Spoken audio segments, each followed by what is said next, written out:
During the man's arrest, police discovered the little girl lying on the bed with head injuries, bruises, and a swollen eye. Both the father and the mother appeared before the Protea Magistrate's court separately.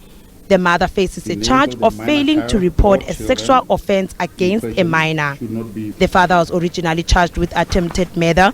However, the docket has been amended to reflect the 5 charges he's facing, now that the girl succumbed to her injuries. So with the case against the father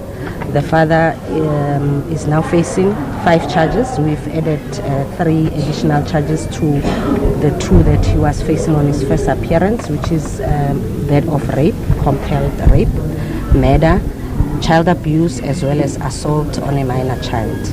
Whilst the mother on the second docket is facing a charge of failing to immediately report a sexual offense against a minor. Because you'd recall that as per the Sexual Offences and Related Related Matters Amendment Act, one has a duty to report. So hence now she's facing the charge of failure to report. The National Prosecuting Authority says investigators are also checking into another case reported in March involving the couple's 2-year-old son allegedly being assaulted, leading to his arm being injured.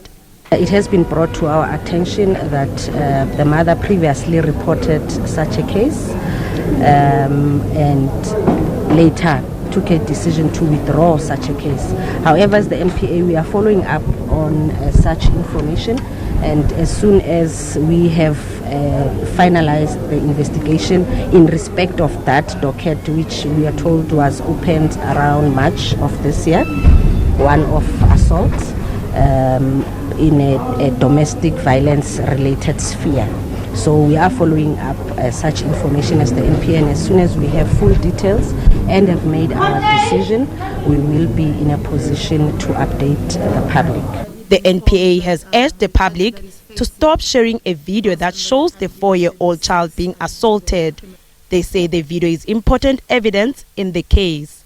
However, of concern as well as the NPA is the circulation of the video, which forms part of our evidential material as the state. We are concerned, and we want to plead with the public to refrain from doing such, because we cannot have our case placed out in the public through social media platforms. We need to protect the integrity of the ongoing investigation.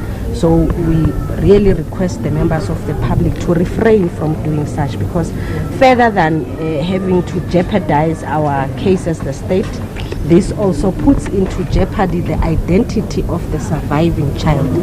Gauteng Legislature's Community Safety Committee says more needs to be done to fight gender-based violence. All of us would agree that we are all of us equally tired of imbizos. You know, it's important that when we engage in this particular process, we need to now look at progress that have been made from the previous engagements that we've had.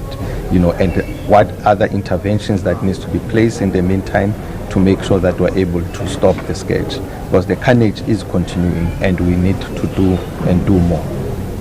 Both accused indicated that they intend to apply for bail.